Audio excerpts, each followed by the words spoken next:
You will hear a number of different recordings, and you will have to answer questions on what you hear. There will be time for you to read the instructions and questions, and you will have a chance to check your work.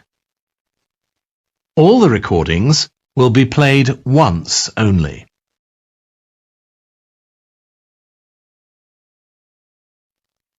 At the end of the test, you will be given 10 minutes to transfer your answers to an answer sheet. You will hear a woman reporting a theft to an officer in a police station.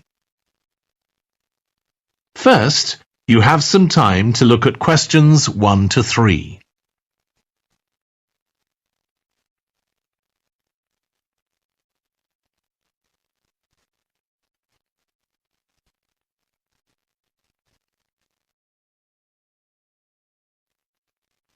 Now we shall begin. You should answer the questions as you listen, because you will not hear the recording a second time. Listen carefully and answer questions 1 to 3. Good morning. What can I do for you? I want to report a theft. I had some things stolen out of my bag yesterday. I'm sorry to hear that.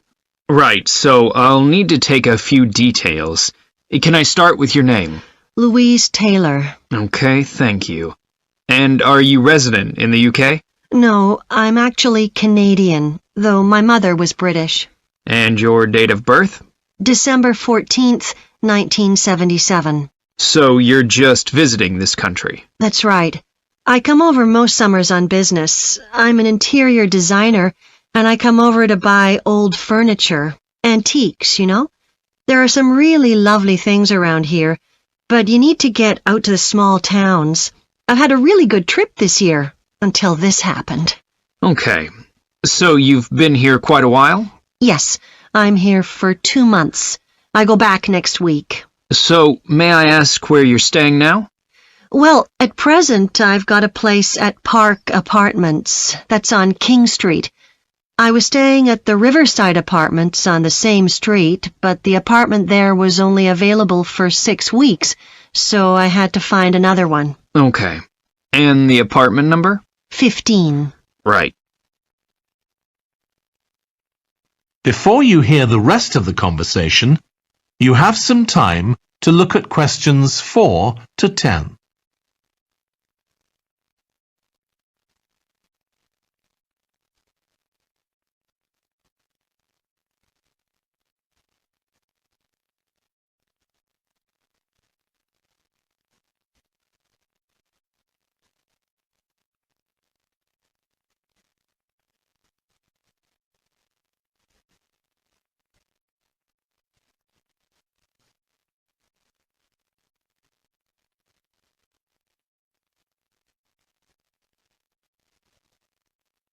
Now listen and answer questions 4 to 10. Now, I need to take some details of the theft. So, you said you had some things stolen out of your bag? That's right. And were you actually carrying the bag when the theft took place? Yes, I really can't understand it. I had my backpack on, and I went into a supermarket to buy a few things, and when I opened it up, my wallet wasn't there. And what did your wallet have in it?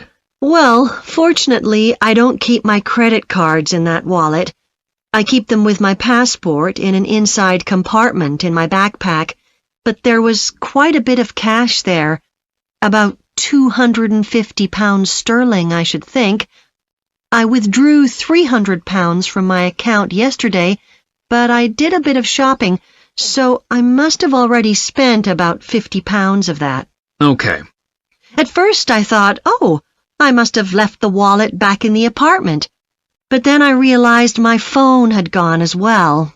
It was only a week old, and that's when I realized I'd been robbed. Anyway, at least they didn't take the keys to my rental car. Yes. So, you say the theft occurred yesterday? Yes. So that was September the 10th? And do you have any idea at all of where or when the things might possibly have been stolen? Well, at first I couldn't believe it because the bag had been on my back ever since I left the apartment after lunch. It's just a small backpack, but I generally use it when I'm traveling because it seems safer than a handbag. Anyway, I met up with a friend, and we spent a couple of hours in the museum. But I do remember that as we were leaving there, at about 4 o'clock, a group of young boys ran up to us, and they were really crowding round us, and they were asking us what time it was. Then, all of a sudden, they ran off.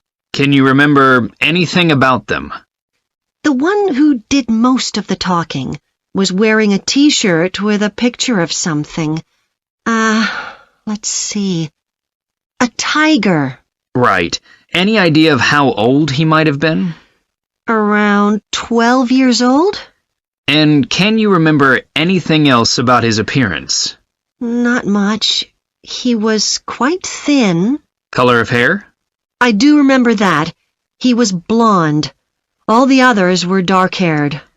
And any details of the others? Not really. They came and went so quickly. Right. So what I'm going to do now is give you a crime reference number so you can contact your insurance company. So this is 10 digits. 87954 82361. Thank you. So, should I contact... That is the end of part 1. You now have half a minute to check your answers.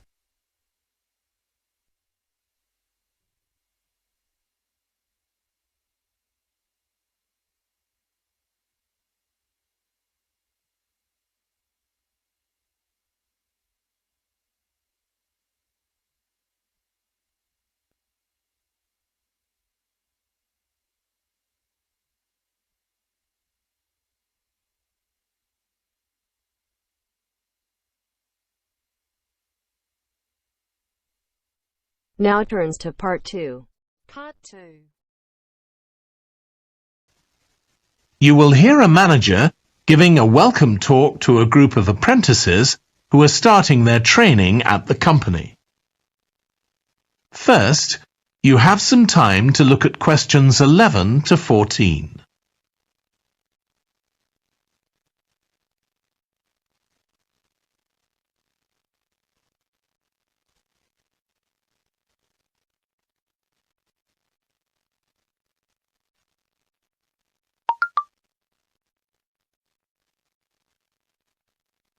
Now listen carefully and answer questions 11 to 14. Good morning, everyone. My name's Janet Parker, and I'm the Human Resources Manager.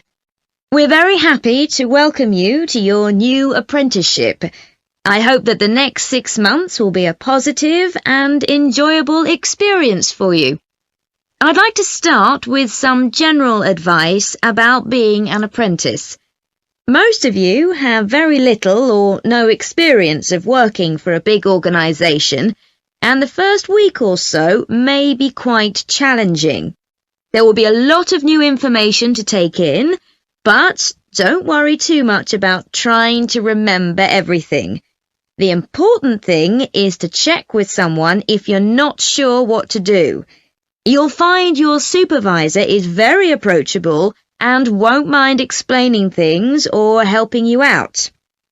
You're here to learn, so make the most of that opportunity. You'll be spending time in different departments during your first week, so make an effort to talk to as many people as possible about their work. You'll make some new friends and find out lots of useful information. As well as having a supervisor, you'll each be assigned a mentor. This person will be someone who's recently completed an apprenticeship, and you'll meet with them on a weekly basis. Their role is to provide help and support throughout your apprenticeship. Of course, this doesn't mean they'll actually do any of your work for you. Instead, They'll be asking you about what goals you've achieved so far, as well as helping you to identify any areas for improvement. You can also discuss your more long-term ambitions with them as well. Before you hear the rest of the talk, you have some time to look at questions 15 to 20.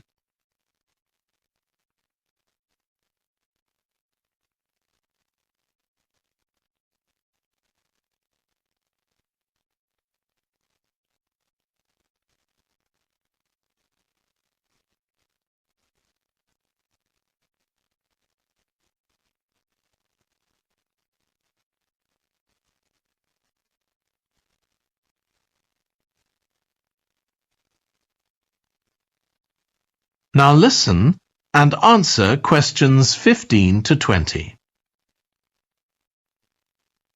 Now, I just want to run through a few company policies for our apprenticeship scheme with you. Most importantly, the internet.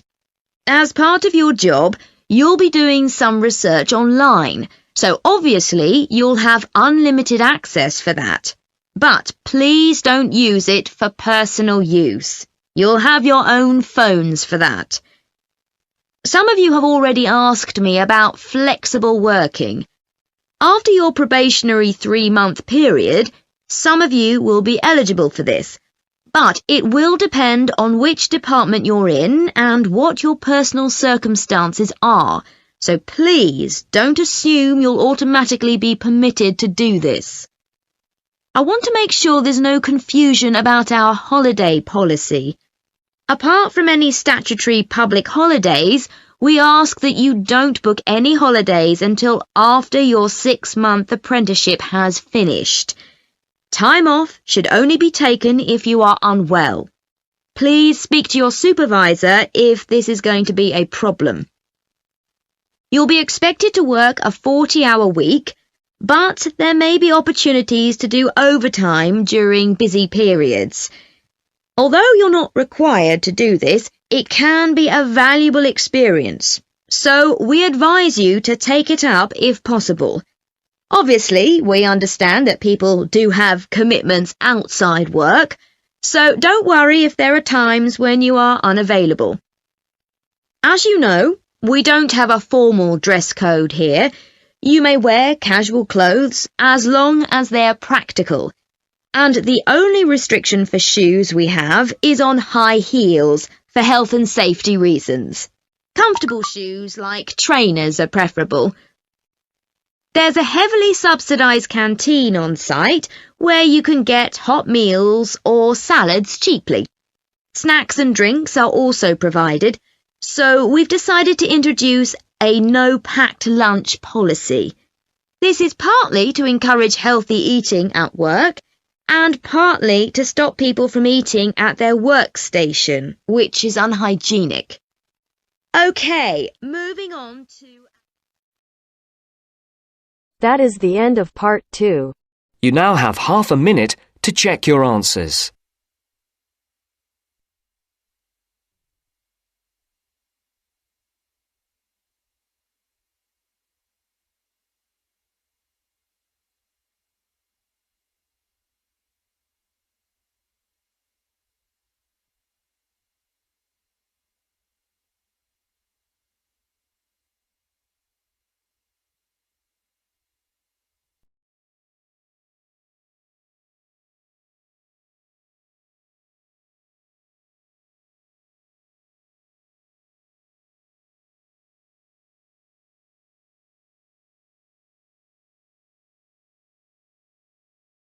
Now turns to part 3. Part 3. You will hear a conversation between two teachers who are making plans for the new semester. First, you have some time to look at questions 21 to 24.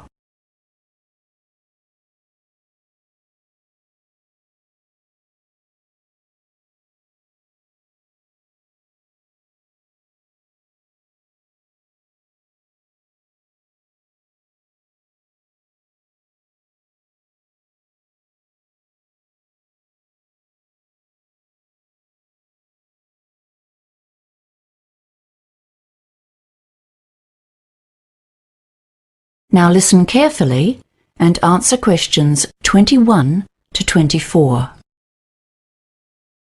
Hi, Hannah. How's it going? Are you finding your way around? Yes, slowly. It'll take a while before I've met everyone and I've got the hang of things. You'll be fine in a few days. It just takes time. So, for today, let's just go over the basics. Now, you've already got the syllabus for the semester. Yes, I got that from... I think her name is Maureen? The coordinator for the department? Yes, and remember that the syllabus isn't set in stone. We can make alterations to suit our students, but you'll have to tell her about any alterations we make so she can put it in the records. For example, if we see that our students need more work with writing, we can add some supplementary material. Okay, fine.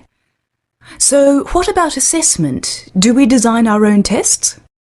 No, you don't need to worry about that. But we do need to design a written assignment task for them. When the time comes, you can find examples from past years in the secretary's office. Oh, the secretary. That's Paul, isn't it? I met him earlier today. No, Paul is our assistant classroom coordinator, and he can give you a hand with finding the books and supplies. The secretary is a young man named Jason. You may not have met him yet. He has a small office near the door just over there. It's really too small, because it's very crowded with stuff. Can you see all those filing cabinets? Oh, yes. I was wondering about those. That's his office. Those cabinets contain all of our previous papers, test results, student assessments, and things like that. I'll introduce myself when I see him later on. Yes, he's really nice.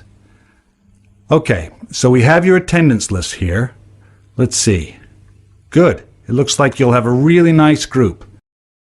William usually does the class lists. He's very good at it. I see you have about 10 new students. So you'll have to make sure that they receive the orientation materials and know the basics about the school, where things are, who to go to for help. Yes, I was told that I should speak to, Kelly about that. Is that right? That's right. She's in charge of pastoral care, and she'll make sure you have everything you need to pass on to the new students. I think she'll give you a copy of some stuff for yourself, too, like maps of the school and a timetable. Before you hear the rest of the conversation, you have some time to look at questions 25 to 30.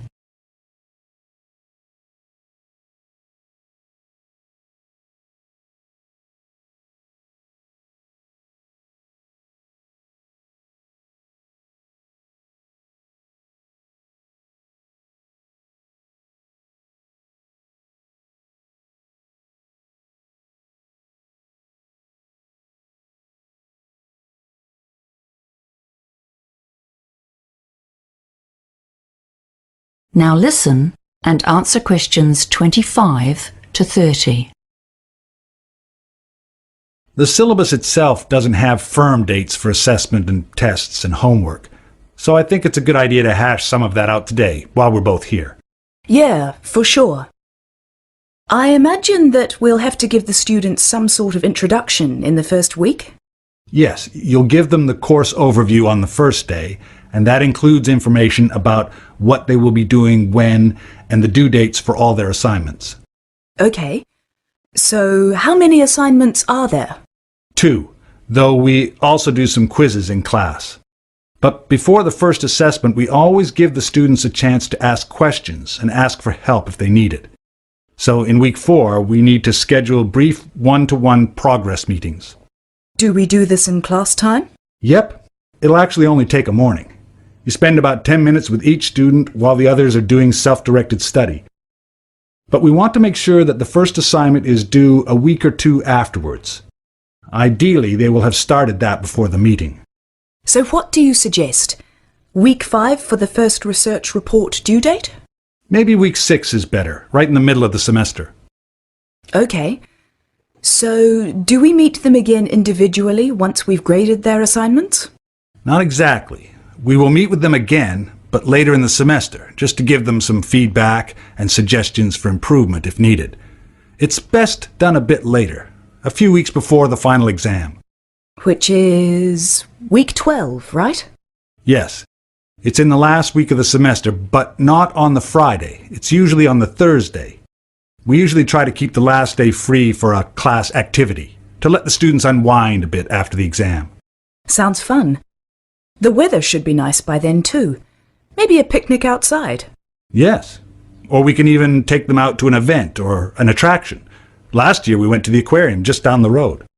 So, how about the marking of the exam? Well, we usually take one day in the week following the final test, usually the Monday or Tuesday, to grade the exams. We all come in and grade the papers together in the common room.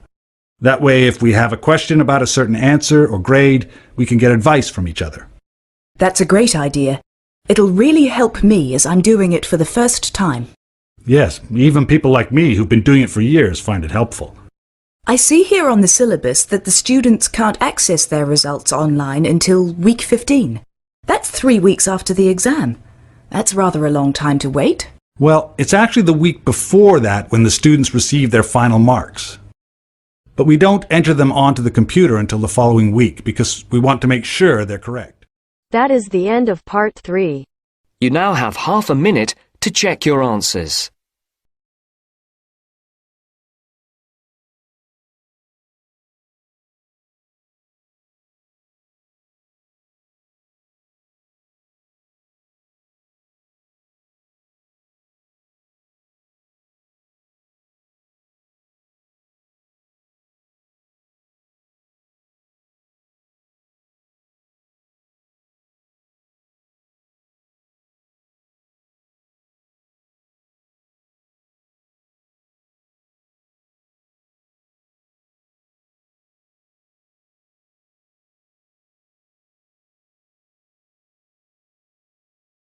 Now turns to part 4. Part 4. You will hear a talk on the topic of driverless cars. First, you have some time to look at questions 31 to 40.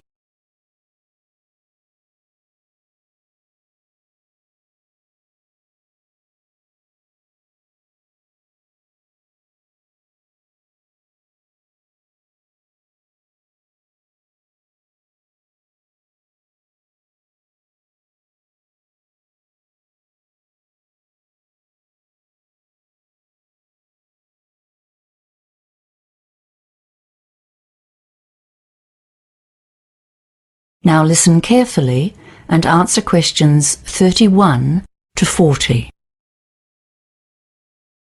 Hello everyone. Today's talk is about motor vehicle technology of the future, and in particular about driverless cars. So first, what is a driverless car? This is not a simple question, and the British automotive industry has set 5 levels of driver control on the route to truly autonomous vehicles. Level 0 or driver-only cars are what most of us are operating right now. By that I mean we control the car by operating the pedals and the steering. And if we lose concentration or fall asleep, we're in big trouble. However, our current Level 0 cars already contain sophisticated megacomputers. Did you know? There are over 70 small pieces of software in your car. They control the accelerator, the brakes, and lots more. But yes, you have to press the pedals, but after that the software takes over to actually operate the vehicle. Okay, so now Level 1 or assisted cars are already on the market. So what's different about these cars? They tend to have computer-controlled assistance for parallel parking or electronic braking systems. Some companies are also making Level 2 or partially automated cars. They have functions like adaptive cruise control and lane keeping. They can change their speed to match the car in front of them, so they can operate in heavy traffic. However, drivers still need to monitor carefully and be ready to take over if necessary. Now, note that higher levels are not yet available for commercial sale, But Level 3, or conditional automation vehicles, will in theory be able to perform highway driving without the need for input from you, the driver. Well, not totally. They might need to ask the driver to take over in difficult situations, giving sufficient notice so that he or she is ready to resume control. So you can't go to sleep. So, what's the next step in this gradual process of developing automated vehicles? Yes, Level 4, or high automation vehicles. These cars may not have pedals or a steering wheel at all. Can you imagine that? They will be restricted to city environments, but in other ways are not so different from Level 5 cars, which will be fully automated in all situations. In this science fiction future, the driver may get into a vehicle, program it, and then sip coffee, sleep, or check the internet while the car propels him safely to his destination. You have some time to look at questions.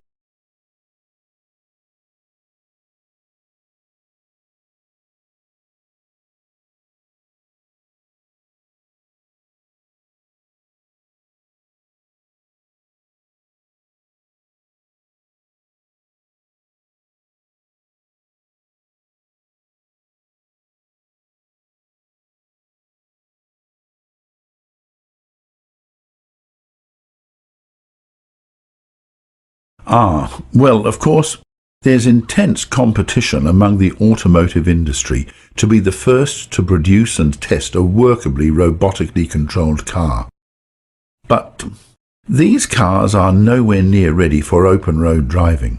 They can only operate on roads that have been extensively computer mapped, and they're very inflexible at dealing with anything unexpected, like new stop signs, for example. Let's see.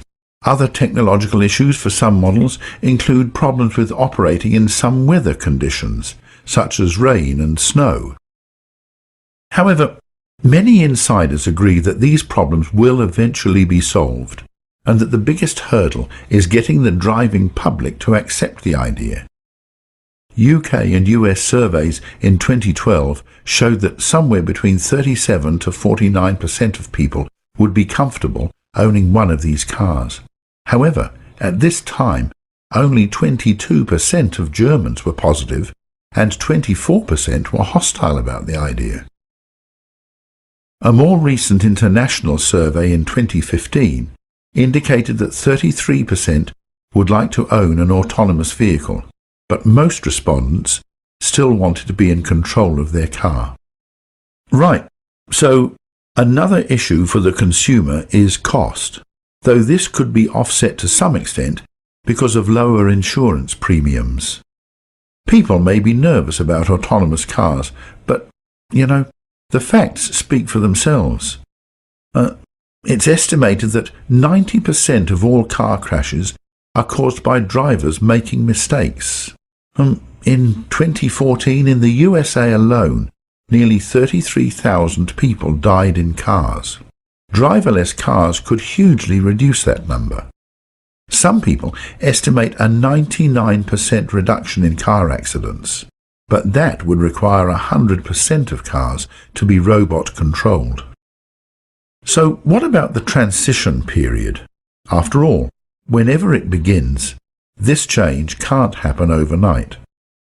For many years, both human and computer-controlled vehicles will share our roads. Motorway driving is relatively predictable, but as we know, most cars are driven in complex situations in crowded cities. Even human drivers struggle to make split-second decisions in these situations. How can a driverless car be programmed to deal with crazy driving?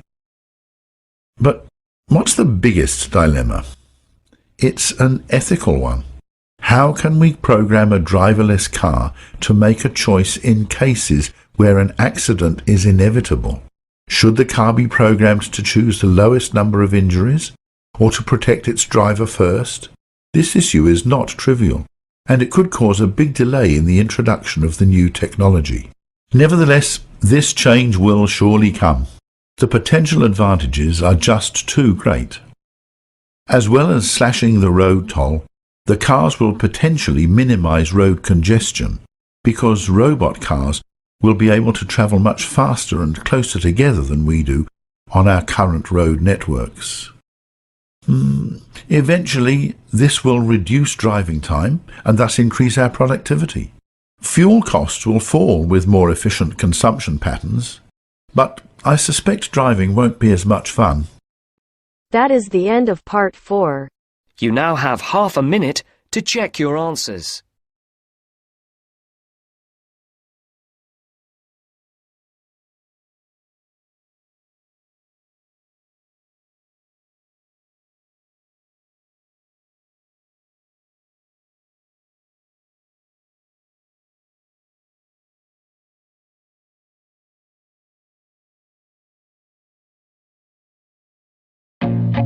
I feel nauseous, believe me.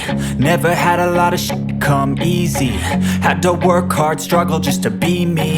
Had to rise up just so they could see me. Did what I had to do just to feed me, and what was left over I put towards my dreaming. But the only thing in life that has meaning are the things you gotta work for, believe me. Take into your hands a plan, your own hands can land your own brand. And damn, I feel like no one takes accountability. They want the credibility, convincingly unwilling to put in the hours it takes to get some power.